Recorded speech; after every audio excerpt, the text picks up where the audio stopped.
Em nome do Pai, do Filho e do Espírito Santo. Amém. Inspirai, Senhor, as nossas ações e ajudai-nos a realizá-las, para que em vós comece, em vós termine tudo o que fizermos, por Cristo nosso Senhor. Amém. Em nome do Pai, do Filho e do Espírito Santo. Amém. Salve Maria Imaculada e viva Cristo Rei, que Tiago Bruno, missionário e jornalista católico, para o canal Católicos de Verdade. Confesso que queria estar começando o ano trazendo vídeos sobre situações muito boas sobre a Santa Igreja Católica. No entanto, infelizmente, chegou até mim um áudio e um vídeo do senhor Bispo de Cachoeira do Itapemirim, no Espírito Santo, Dom Luiz Fernando Lisboa, que confesso que nós já tínhamos trazido uma situação do referente bispo, de uma missa afro que ele celebrou, se eu não me engano, há uns 2 anos atrás, aqui no canal Católicos de Verdade. Mas, infelizmente, chegou este vídeo que eu já vou trazer aqui e vou refutar as palavras do bispo, não com raiva, com furor, nada disso. Mas à luz da doutrina da Igreja Católica, eu estou aqui com a Instrução Geral do Missal Romana, a atualizada da CNBB, e, de verdade, meus irmãos, o bispo criticou um frei famoso, depois eu vou comentar, e quem é o frei mais famoso no Brasil que faz trabalho de evangelização? Frei Gilson. Agora, é assim, quero eu acreditar que ele não esteja falando do Frei Gilson quando ele fala que o Frei coloca medo nas pessoas, que está dando ensinamento diferente do ensinamento da igreja, porque isso não é verdade. Frei Gilson, ele ensina com o catecismo da Igreja Católica, esse amarelo aqui, que nós temos em vigor na mão, como ele já foi em podcasts. Então, é assim, vamos dar sempre, como ele não afirmou o nome, sempre os benefícios da dúvida. Talvez ele escute algum outro frei aí que não seja o Frei Gilson, famoso. De verdade, eu desconheço. Mas, sabe, as coisas que o senhor bispo, Dom Luiz Fernando Lisboa, diz, quero eu acreditar que ele diz sem ter lido a Instrução Geral do Missal Romano, sem ter lido a Sacrosanctum Concilium, sem ter lido a Redemptionis Sacramento, que são documentos aí que vão direcionar a respeito da liturgia do Concílio Vaticano II, porque ele enche a boca para dizer, o concílio está dizendo isso, o concílio está dizendo aquilo, o concílio pediu para ser tudo no vernáculo, não ter nada no latim. Mas assim, os documentos não dizem isso. Vou além. Os documentos dizem o contrário. Os documentos do concílio vão dizer que as partes em comum da igreja, as partes de orações em comum da liturgia deveriam ser no latim. Mas vamos lá, eu vou colocar o vídeo aqui e eu vou parando o vídeo e trazendo os documentos da igreja que vão dizer coisas diferentes das afirmações do senhor bispo. Então eu prefiro acreditar que seja por ignorância, de não ter lido os documentos, ou ter lido e ter esquecido, que o bispo afirma. Porque se for conscientemente que ele está afirmando isso, aí é gravíssimo. É gravíssimo porque ele está afirmando coisas que não estão nos documentos da igreja.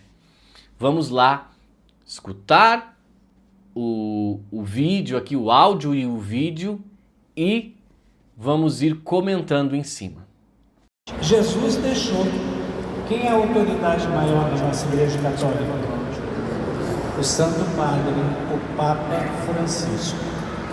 Nós vivemos em comunhão com ele, nós não somos outra igreja, não somos uma igreja paralela, nós somos a Igreja Católica Apostólica Romana, que tem o Papa como nosso guia. E o Papa, em união com os bispos, o colégio apostólico, governa a igreja, santifica a igreja, ensina a igreja. Nós temos visto ultimamente surgirem muitas coisas na nossa igreja, né? As pessoas inventam coisas, às vezes um freio que é muito bonzinho, que reza muito, mas fica inventando coisas. Paramos por aqui. Um frei que é muito famoso, que é muito bonzinho, mas que fica inventando coisas. De quem o senhor está dizendo, senhor arcebispo, senhor bispo? De quem o senhor está falando? Porque eu não vejo, se for do Frei Gilson, eu não vejo o Frei Gilson ensinar ou inventar algo que já não esteja na doutrina da igreja. Não vejo. Mas vamos para frente. No rádio, criando medo nas pessoas, criando uma porção de coisas que nem sempre estão em comunhão com a igreja, com o ensinamento da igreja. E a nossa igreja também tem comunhão nos gestos que nós fazemos. Não é que cada um pode inventar o gesto que quer. Quando nós ouvimos o Evangelho, qual o gesto que nós fazemos? É ajoelhados?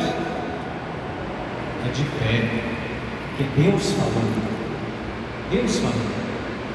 Quando nós estamos no momento da consagração, qual é o gesto? É sentado? Ajoelhados. Porque Jesus que se oferece, né? Fazemos memória. Quando nós iniciamos a missa, nos colocamos todos de pé.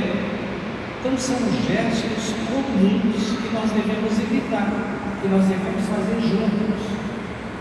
Quando nós comungamos, estendemos a mão e levamos a comunhão à boca. Ah, mas minha mão não é digna. Ah, mas minha mão não é digna. E a língua é? Por acaso a língua é digna? Com a mão nós levamos o alimento à boca. Com a mão nós trabalhamos no dia a dia para ganhar o nosso suor. Então pare com essa história de dizer, não recebo na mão porque a minha mão não é digna. Por amor de Deus, todos nós somos dignos do nosso corpo inteiro. Nosso corpo inteiro. Então, às vezes, cada um faz um gesto diferente. E a comunhão se recebe de pé e na mão. Olha, eu preciso, com todo respeito, explicar e ensinar o que a igreja diz, não o que eu quero que seja feito. Então existe uma diferença entre o que a igreja diz e o que eu quero que seja feito.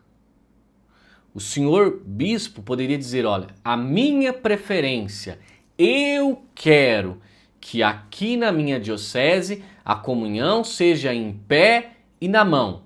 No entanto, o fiel tem direito de escolha. O fiel tem direito de escolha. Não. Ele quer impor, por exemplo, a comunhão de pé e na mão, como se fosse algo que é a instrução da igreja sobre esse tema. Mas não é isso que está escrito no Instrução Geral sobre o Missal Romano. Vamos lá, quando trata sobre esse assunto. Número 160, olha essa aqui, é a nova da CNBB, tá? do novo missal, número 160. O sacerdote toma então a patena ou cibório e se aproxima dos que vão comungar e que normalmente se aproximam em procissão. Não é permitido aos fiéis receber por si mesmos o pão consagrado e nem o sagrado cálice, e muito menos passar de mão em mão entre si. Ou seja, esses vídeos que nós vemos aí, de gente que vai lá no cálice, no altar e pega a Sagrada Comunhão, ou de gente passando comunhão de um para outro, cálice de um para outro, isso não existe, isso não é permitido, tá? Quem faz isso quem permite ou faz isso faz em desobediência.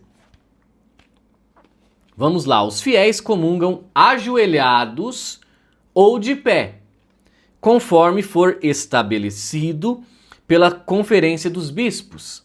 Se, no entanto, comungarem de pé, recomenda-se que antes de receberem o sacramento, façam a devida referência a ser estabelecida pelas mesmas normas. Ou seja, se você for comungar de pé, seja na boca direto ou receber na sua mão, você tem que fazer a vênia antes. Então você pode fazer, a pessoa está comungando na sua frente, você já faz a vênia, a pessoa recebe a comunhão e você recebe de pé, na boca ou na mão. Isso é o que a igreja está instruindo que é permitido, tá?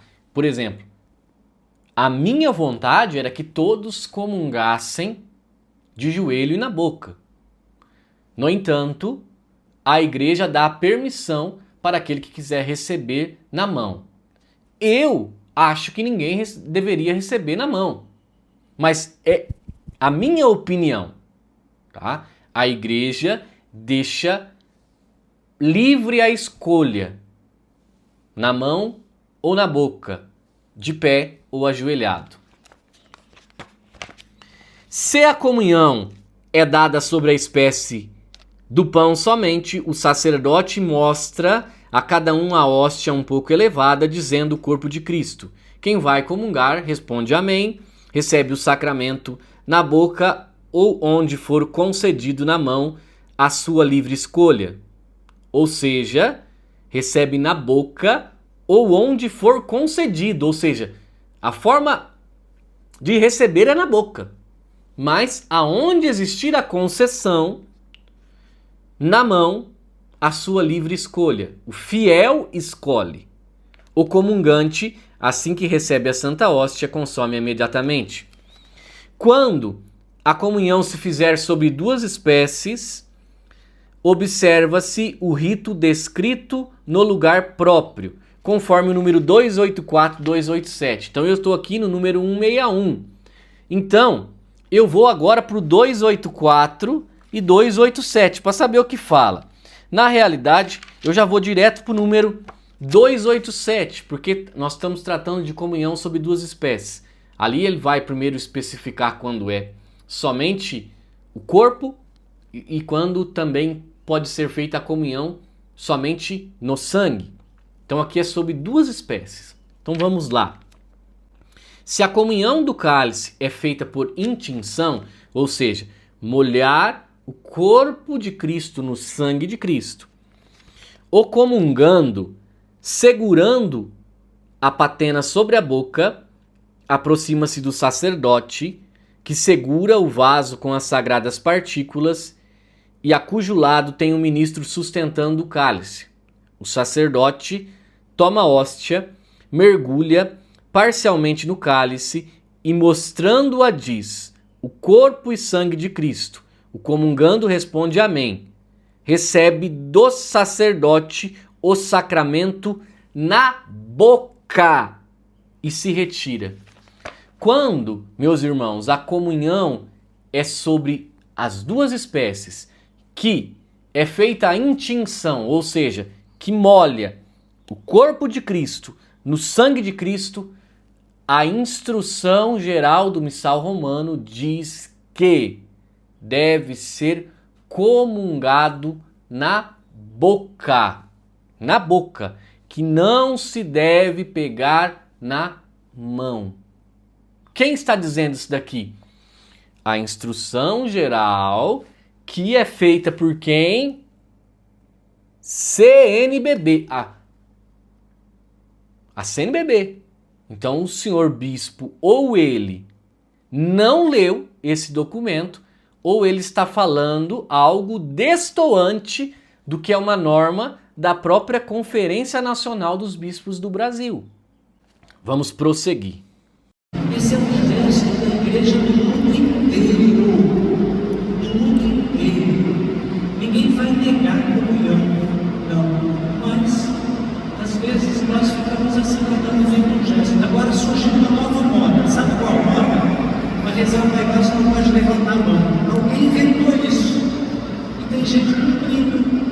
Mas não é a orientação da igreja.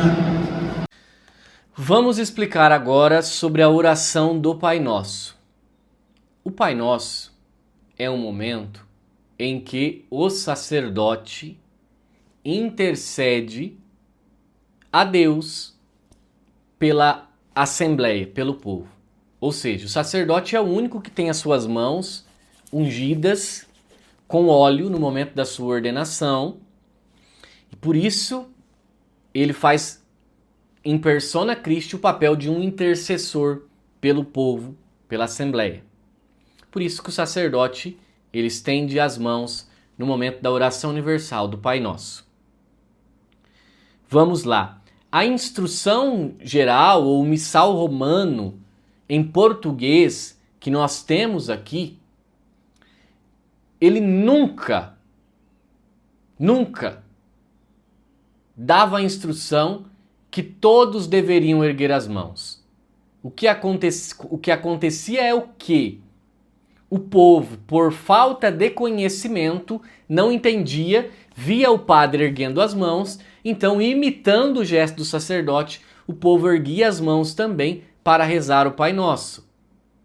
Se a pessoa quiser erguer a mão para rezar o Pai Nosso, não tem problema algum. Mas é um momento em que o sacerdote intercede pela Assembleia. Eu acho que vocês estão começando a entender sobre o rito, sobre o que acontece no rito da missa. No entanto, com a atualização do missal, que é recente, é desse ano, o novo missal, ele foi introduzido na igreja esse ano, 2024. Então, com a introdução do novo missal, existe uma oração ali que se faz antes, uma antífona que se faz antes, vamos dizer assim, da oração do Pai Nosso. Então, dentre várias que tem, o sacerdote convida que todos ergam os braços para a oração do Pai Nosso. A justificativa para isso foi que é algo cultural aqui no Brasil. Essa foi a justificativa para colocar isto no missal. No entanto, é uma só e ninguém é obrigado a obedecer. Ninguém é obrigado a obedecer. A pessoa é livre ali para erguer a mão no Pai Nosso ou não. Como no momento que o padre convida, se a pessoa quiser erguer a mão para rezar o Pai Nosso, não há problema algum, mas não tem efeito algum na liturgia. As pessoas precisam entender isso. A nossa posição na igreja é a posição orante. Essa é a posição. Todos os católicos deveriam ficar assim, segundo as instruções da igreja. Tá? Assim, com as mãos unidas, que é a mesma posição do sacerdote, dos acólitos, dos coroinhas. Vocês podem ver que eles ficam assim. Essa é a posição do povo de Deus na missa. Então, quando o senhor bispo diz que inventaram, na realidade é exatamente o contrário. Agora, segundo a justificativa da CNBB, foi inventado uma instrução no novo missal, uma só, que se pode erguer as mãos no momento da oração do Pai Nosso, Uma só. Mas se o padre convidar, se o padre fizer, a pessoa pode levantar. Não é obrigatório e não é o correto, vamos dizer assim, porque isso só foi introduzido na igreja em 2024, no novo missal. Antes não existia nenhuma instrução. O que o povo fazia era imitar o gesto do sacerdote, mas aquele gesto era somente do sacerdote e não do povo. Vamos para frente. Se você a nossa diocese, durante muitos anos, recebeu as duas espécies, o corpo e o sangue de Jesus. Era melhor. Quem que gostava da comunhão das duas espécies? Levanta a mão. Sabe o que nós imaginamos aí? Porque imagina a gente nós vamos fazer. Se possamos usar os mesmos dois. Quem ajoelha, quem não recebe na mão, o que vamos fazer? Gente, a instrução geral do missal romano diz que a única forma de comungar sobre as duas espécies é na boca. E ele está aqui afirmando que quem comunga de joelho ou não quer receber na mão, está errado.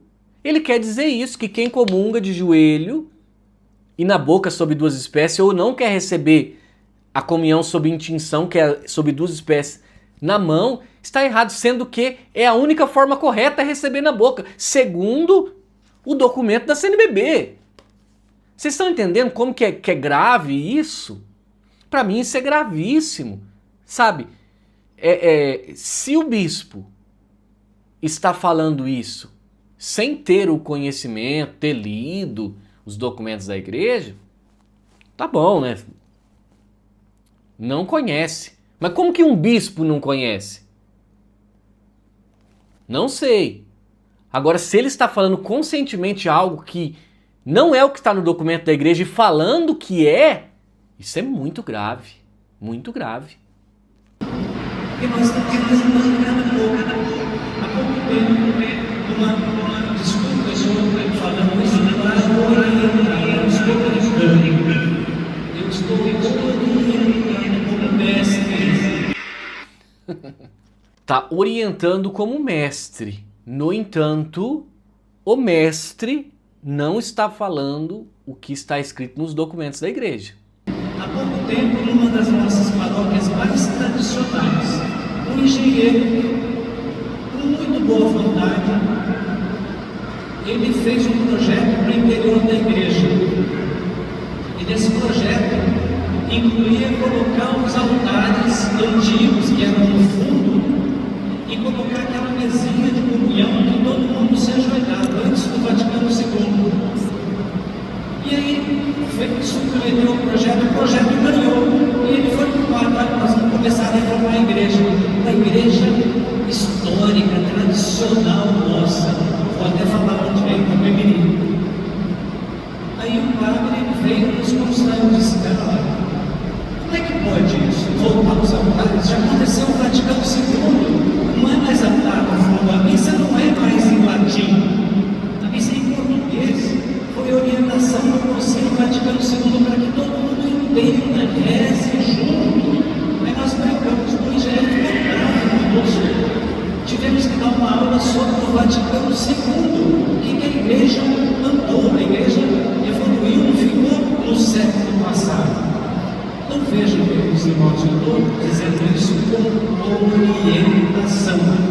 Orientação. Então ele disse aqui que o Vaticano disse que tem que ser a língua no vernáculo. Mas será que é isso que está lá na Sacrosanctum Concilium, que é o documento que vai direcionar a liturgia, a nova liturgia, né? Porque o rito foi reformado com o Vaticano II? Vamos ler então o que está escrito lá nesta parte, que é a língua litúrgica, traduções lá na Sacrosanctum Concilium, no número 36. Deve-se conservar o uso do latim nos ritos latinos, salvo direito particular, dado, porém, que não raramente o uso da língua vulgar pode revestir-se de grande utilidade para o povo, quer na administração dos sacramentos, quer em outras partes da liturgia. Poderá conceder-se à língua vernácula lugar mais amplo, especialmente nas leituras e admonições, em algumas orações e cantos, segundo as normas estabelecidas para cada caso nos capítulos seguintes. Observando essas normas, pertence à competente autoridade eclesiástica territorial, a que se refere no artigo 22, consultados, se for o caso, bispos das regiões limítrofes da mesma língua, decidir acerca do uso e extensão da língua vernácula. Tais decisões deverão ser aprovadas ou confirmadas pela Sé Apostólica. A tradução do texto latino em língua vulgar para uso na liturgia deve ser aprovada pela autoridade eclesiástica territorial competente acima mencionada. Normas para a adaptação da liturgia à índole e tradução dos povos. Esse é um ponto. O que eu quero dizer? O que o documento está falando? Que a língua vernácula, ou seja, o português, ele deve ser aprovado pela Conferência dos Bispos e pedido a autorização da Santa Sé para que seja introduzida. Mas que a língua original e que é a oficial continua sendo o latim. Então aqui o senhor bispo coloca como se o latim fosse algo ultrapassado. Não, o documento conciliar coloca que o latim ainda é a norma oficial. Por exemplo, se um padre quiser rezar partes da missa em latim ou partes dela em latim, ele não precisa pedir autorização para ninguém, ele pode fazer. Obviamente que, vamos falar assim, pela política da boa vizinhança, se um padre for fazer, provavelmente ele deve pedir autorização para o seu bispo. Mas que, segundo o Sacrosanto Concílio, ele nem precisa fazer isso. Ele pode celebrar em latim. E agora a continuação é no número 54, que fala justamente sobre a língua. A língua vernácula pode dar-se nas missas celebradas com o povo um lugar conveniente, sobretudo nas leituras e na oração comum, e segundo diversas circunstâncias dos lugares, nas partes que pertencem ao povo, conforme estabelecido no artigo 36 dessa Constituição, o que eu já li. Tomem-se providência para que os fiéis possam rezar ou cantar, mesmo em latim, as partes do ordinário da missa que lhes competem. Se algures parecer oportuno um uso mais amplo do vernáculo na missa, observe-se que fica determinado o artigo 40 dessa Constituição. O que aqui? Aqui está falando que deveria conservar-se as partes ordinárias do povo na missa em latim, mas que pode ser adaptado para o vernáculo.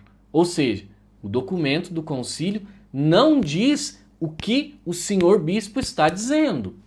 Vamos continuar. Acompanhamos o gesto de comer, nós vamos como alguém que vai ao encontro do seu alimento.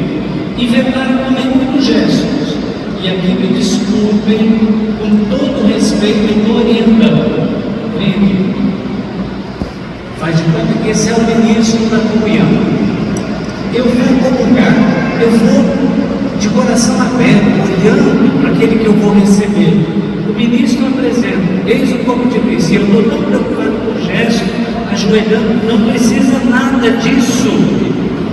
Ao receber a Eucaristia, eu chego, olho, o ministro está me apresentando, eis o corpo de Cristo. Eu olho e digo, o que eu respondo? Amém. Esses gestos exagerados não têm necessidade.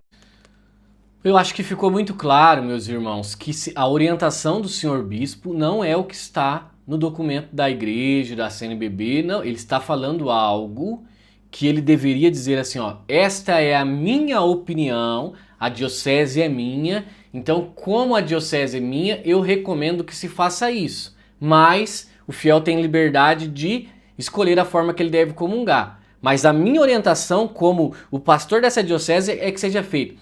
Mas ele não faz isso. Ele orienta de uma forma como se o que ele está falando fosse o que estivesse no documento da igreja. E não é o que está no documento da igreja. Vamos para frente.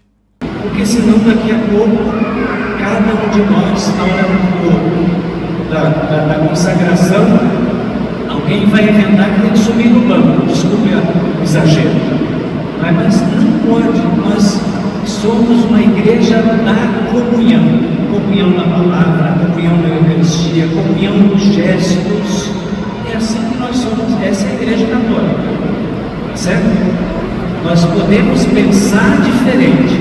Nós podemos gostar de algumas coisas que talvez não se faça mais hoje. Mas nós temos que seguir a orientação da igreja. Nós tínhamos uma missa que era em latim, na comunidade original. Missa em latim já passou.